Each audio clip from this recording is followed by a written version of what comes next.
প্রথমত এবিএন নিউজকে জানাই আন্তরিক প্রীতি শুভেচ্ছা এবং ধন্যবাদ, এবং সারা বিশ্বের মুসলমানকে সালাম জানাই এবং সর্বস্তরের মানুষকে আন্তরিক প্রীতি শুভেচ্ছা এবং অগ্রিম ঈদের শুভেচ্ছা জানাই। অ্যাকচুয়ালি ধর্মপ্রাণ মুসলমানদের ক্ষেত্রে এই রমজান মাসটা অতি পবিত্র মাস। কারণ এই মাসে অনেকেই বলে আত্মা শুদ্ধিকরণ। আত্মা শুদ্ধিকরণ নয়, আত্মা শুদ্ধিকরণ ট্রেনিংয়ের মাস। অর্থাৎ 30টে রমজান, এই 30টে রমজান বা রোজা বা সিয়ামকে 3 ভাগে ভাগ করা হয়। প্রথমত রহমত, তারপর মাগফিরাত, তারপর নাজাত। অর্থাৎ 10টা রোজা মানে আল্লাহ পাক তাবারক তারা যারা আল্লাহকে বিশ্বাস করে, ধর্মপ্রাণ মুসলমান যারা আল্লাহকে বিশ্বাস করে, সেটা প্রথমেই মাগফিরাত। অর্থাৎ এই যে রহমত, যে রহমতটা, যে আল্লাহর রহমত তার সেই বান্দার প্রতি নিয়োজিত হয় যে 10টা রোজা করলো। তারপর হচ্ছে মাগফিরাত, অর্থাৎ আর 10টা রোজা আমরা পার করেছি। আজকে যদিও 24 নম্বর রোজা অতিবাহিত হচ্ছে, 25-এ আজকে সবে কদর অর্থাৎ লাইলাতুল কদর হবে। তারপরে মাগফিরাত পার করে এবার আমরা নাজাতে চলছি। অর্থাৎ যারা সম্পূর্ণ রোজাটা সহি সালামতে ধর্মের ভিত্তির উপর নির্ভর করে যারা রোজাটা করেছে তাদের নাজাত, অর্থাৎ সে কমপ্লিট করলো। দ্বিতীয়ত এই রোজায় আত্মশুদ্ধকরণ বলতে এটাই বোঝায় যে রোজা যদি না আসতো পৃথিবীর মাটিতে, আল্লাহ পাক তাবারক তাআলার একটা নিয়ামত, যদি এই নিয়ামতটা যদি না আসতো, তাহলে মানুষ কিন্তু এক শ্রেণীর মানুষ ক্ষুধার যন্ত্রণা, ক্ষুধার জ্বালা, মানুষ খেতে না পারলে তার যে উপলব্ধি, কষ্টে থাকলে তার যে উপলব্ধি, সেটা কিন্তু মানুষ বুঝতে পারতো না। দ্বিতীয়ত মানুষের যে সম্পর্ক, ভ্রাতৃত্ব বন্ধন, এটাও কিন্তু বুঝতে পারতো না যে আজ কেন মানুষ, এক শ্রেণীর মানুষ কেন না খেয়ে হাহাকার করে, না খেয়ে কান্না করে, কষ্ট পায়, এই কষ্টটা একটা শ্রেণী বুঝতোই না। কিন্তু পৃথিবীর সেরা দার্শনিক, পৃথিবীর সেরা বিজ্ঞানী জনাবে রাসূলুল্লাহ সাল্লাল্লাহু তাআলা আলাইহি ওয়াসাল্লামের পক্ষ হইতে আল্লাহর নির্দেশ মতো যে রমজান বা সিয়াম পৃথিবীর মাটিতে অবতরণ হয়েছিল, তা সত্যি একটা দৃষ্টান্তমূলক একটা অধ্যায়। যে অধ্যায়ের মধ্য দিয়ে মানুষ তার চরিত্র তৈরি করতে পারে, যে অধ্যায়ের মধ্য দিয়ে মানুষ তার ভ্রাতৃত্ব বন্ধন তৈরি করতে পারে, যে অধ্যায়ের মধ্য দিয়ে মানুষ মনুষ্যত্ব বোধ, মানসিকতা, মানবতা বোধ তৈরি করতে পারে। তাই এই রমজান মাস অতিবাহিত হচ্ছে, এত পবিত্র মাস, যে মাস যদি মানুষ মনে করে সে যে প্র্যাকটিস করবে সে প্র্যাকটিসে কিন্তু নিয়োজিত হতে পারবে। অনেকে বলে যে এই মাসটা মানে আত্মা শুদ্ধিকরণের জন্য খুব ভালো। আমি আবারও বলছি, কথাটা রিপিট করছি, যে আত্মা শুদ্ধিকরণের জন্য নয়, আত্মা শুদ্ধিকরণ তৈরির জন্য।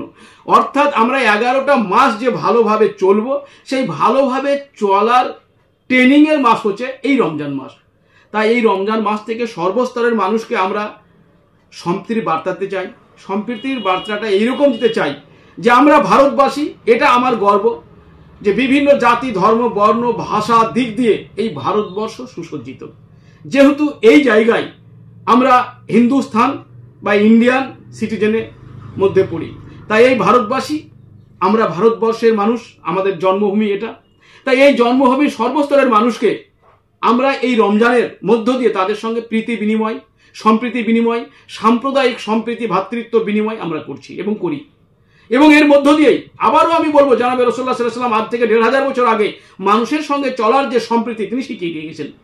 তাই আমরা সকল স্তরের মানুষকে এই রমজানের মাসের মধ্য দিয়ে আমরা মুবারকবাদ জানাই। এলাকায় রমজান মাস আসলে মূল্যবৃদ্ধির একটা প্রবণতা দেখা যায়। গ্রামীণ বাণিজ্য বা হাট বাজারে কি মূল্যবৃদ্ধি হচ্ছে? এটা একদম, আমি দেখছিলাম যে 21শে রমজান যে শসার দাম ছিল 10 থেকে 20 টাকা, হঠাৎ করে গতকালকে, আমি গত পরশুদিন বাজার করিনি, গতকালকে যখন আমি, অর্থাৎ 23শে রমজান গতকালকে ছিল, তা আমি যখন বাজার করতে গেলাম, আমার গুদিয়া বকুলতলার কথাই বলি, তখন দেখছি হঠাৎ করে শসার দাম হচ্ছে 80 টাকা। খুব অবাক করা ব্যাপার। কিছু অসাধু ব্যবসায়ী এই যে রোজার একটা সুযোগ নিয়ে কালাবাজারি শুরু করেছে। এবং দেখলাম যে যে কাঁচা আমের মূল্য ছিল, আমি দেখলাম 60 টাকা, 50 থেকে 60 টাকা, কালকে দেখছিলাম 120 টাকা। এগুলা সত্যি একটা সুযোগ নিয়ে তারা এই চড়া দামে বিক্রি করার যে একটা মানে নিজেদের যে একটা সেই প্রবণতা কিন্তু তারা দেখা দিয়েছে। কেননা তারা জানে যে শশা মানুষ খায়, তরমুজ মানুষ খায়, টক মানুষ খায়। এক কথায় ফলমূল এবং সবজি মানুষের দুবেলা বিশেষ করে খুবই প্রয়োজন এই রমজান মাসে। তাই কিছু অসাধু ব্যবসায়িক এবং হয়তো প্রশাসন জানলেও এতটা জানে না, এতটা তৎপরতা নয় যে এতটা মূল্য বৃদ্ধি নিয়ে গ্রাম অঞ্চলে হাট বাজারে এরকম হচ্ছে। এটাও একটা দারুণ কথা আপনারা বলেছেন যে সত্যি মানুষকে এরা প্ররোচনার মধ্যে ফেলছে। যে শশা ছিল গত 23 তারিখে 20 টাকা, সেই শশা 24 তারিখে তার দাম হচ্ছে 80 টাকা।